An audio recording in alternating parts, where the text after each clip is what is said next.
Bang Rano, Anda pernah jadi wakil gubernur Bu Atut, kemudian naik menjadi gubernur Banten. Ya. Dalam catatan saya, dari 2012 sampai 2017, indeks pembangunan manusia Banten tidak naik. Saya jadi gubernur Banten cuma 1 tahun, Kak.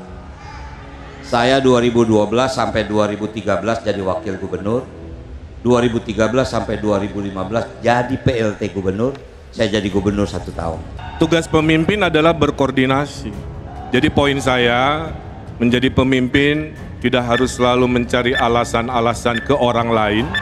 Kang Emil yang saya hormati, kalau saya bisa ngebenahin kampung orang di Banten, masa saya nggak bisa benahin kampung saya sendiri di Jakarta?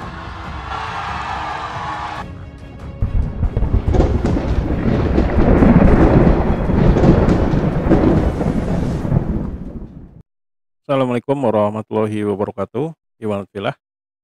Seperti kita tahu ya, kalau kemarin itu ada debat pilkada DKI Jakarta, di mana pada sesi kali ini ya bisa dinilai itu sangat menarik. Nah, ada salah satu poin di acara tersebut, di mana ada pertanyaan dan juga jawaban dari pasangan nomor 1 dan juga nomor 3.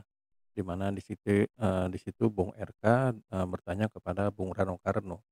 Nah, daripada kita berpanjang lebar, mari kita langsung lihat bagaimana videonya berikut ini. Ya, terima kasih untuk pasangan 03. Debat sebelumnya bertanya saya tentang Bandung, sekarang tentang Jawa Barat, yang memang track record lah yang diperdebatkan. Izinkan saya tidak bertanya ke Mas Pram, beliau guru saya bertanya ke sahabat saya Pak Rano Karno. Bang Rano, Anda pernah jadi wakil gubernur Bu Atut, kemudian naik menjadi gubernur Banten. Ya. Seorang pemimpin tentunya diberi kekuasaan sebegitu besar untuk menjalankan amanah. Dalam catatan saya, dari 2012 sampai 2017, indeks pembangunan manusia Banten tidak naik. Yang terjadi bukan stabil, malah turun 0,07. Apa kendalanya, apa permasalahannya sehingga hal itu yang sangat disesalkan bisa terjadi? Terima kasih. Kang Emil mungkin pura-pura nggak tahu, padahal dia tahu. Kang, saya jadi gubernur Banten cuma 1 tahun, Kang. Saya 2012 sampai 2013 jadi wakil gubernur, 2013 sampai 2015 jadi PLT gubernur, saya jadi gubernur 1 tahun. Banten ini aneh, Kang. Sejak dia lepas dari Jawa Barat tahun 2000, tanggal 4 Oktober 2000, sampai hari ini mungkin Akang bisa cek, Kapolda di Banten tuh ada 2. Kapolda Banten dan Kapolda Metro. Pangdamnya 2, Kang. Pangdam Siliwangi dengan Pangdam Jaya. Akang bisa bayangin bagaimana saya harus berkoordinasi dengan situasi seperti itu.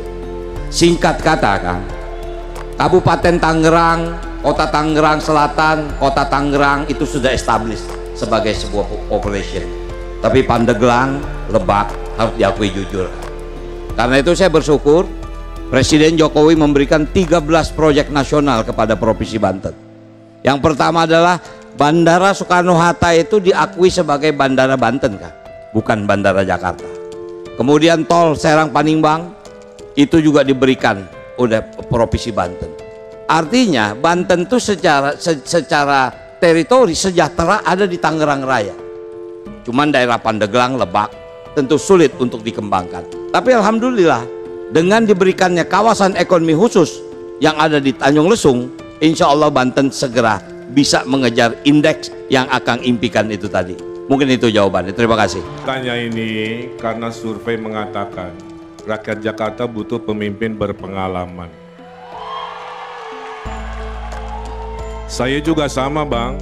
Pangdamnya 2, Siliwangi Jaya untuk Bekasi dan Depok. Kapoldanya juga 2, Depok Bekasi Metro, sisanya Kapolda Jawa Barat. Tugas pemimpin adalah berkoordinasi. Apalagi tadi disampaikan fakta, udah dikasih begitu banyak proyek strategis nasional dari Pak Jokowi, kan? Tapi saya lihat catatan IPM turun bukannya naik.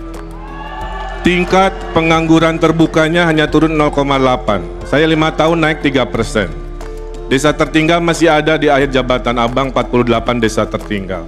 Jadi poin saya, menjadi pemimpin tidak harus selalu mencari alasan-alasan ke orang lain. Mudah-mudahan kalau terpilih, kita fokus Jakarta lebih baik di pasangan kita. Cukup. Atau Abang. Terima kasih. Kang Emil yang saya hormati, kalau saya bisa ngebenain kampung orang di Banten, masa saya nggak bisa benain kampung saya sendiri di Jakarta? Kalau saya nggak bisa ngebenain kampung saya Jakarta, saya nggak maju jadi wakil gubernur. Saya harusnya jadi anggota DPR RI, Kang. Tapi karena ini Jakarta memanggil saya harus benahi. Kalau bicara pengalaman, barangkali antara kita berdua, Pramono Anung lebih unggul soal pengalaman daripada kita. Karena itulah kenapa saya yang minta beliau jadi gubernur, bukan saya menjadi gubernur. Nah, mudah-mudahan pasangan ini bisa merubah Jakarta jauh lebih maju. Mungkin itu. Terima kasih. Masih ada waktu, mau ditambahkan atau cukup? Cukup, baik. Berikan aplaus yang meriah untuk sesi yang sangat menarik ini. Ya, itulah tadi perdebatan yang cukup alot ya, cukup panas, di mana kedua-duanya saling menyerang dan juga saling bertahan, di mana kita lihat di sini memang untuk dari segi cara berbicara, artikulasi katanya itu bisa dikatakan Kang Emil itu jauh lebih unggul dibanding Rano Karno ya. Nah, karena Rano Karno ini dia memang bahasanya itu Betawi sekali, sehingga akan ada anggapan kalau apa yang disampaikannya itu agak sedikit kasar ya. Sedangkan Kang Emil bicara seperti apapun tetap terlihat santun, karena memang itulah ciri khas dari orang Jawa Barat, di mana mereka terdengar di telinga kita itu bicaranya lebih santun. Nah, itu dalam hal segi bicara. Tapi kalau dari segi poin per poin, apalagi dari segi yang namanya anak daerah, tentu di sini Rano Karno lebih relevan berbicara tentang Jakarta, karena tentu saja dia jauh lebih mengetahui kondisi bagaimana di Jakarta, apa yang perlu dibenahi, apa yang perlu dipertahankan, dan apa yang perlu dihapuskan gitu. Jadi karena memang dari bisa bila berbicara tentang jejak, bila berbicara tentang kebanggaan, ya di sini memang Bung Rano Karno jauh lebih unggul dibanding Ridwan Kamil.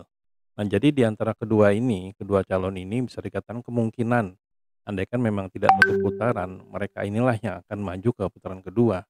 Sehingga nanti rakyat bisa bakal makin melihat lagi sosok siapa yang kayaknya lebih pantas untuk memimpin Jakarta.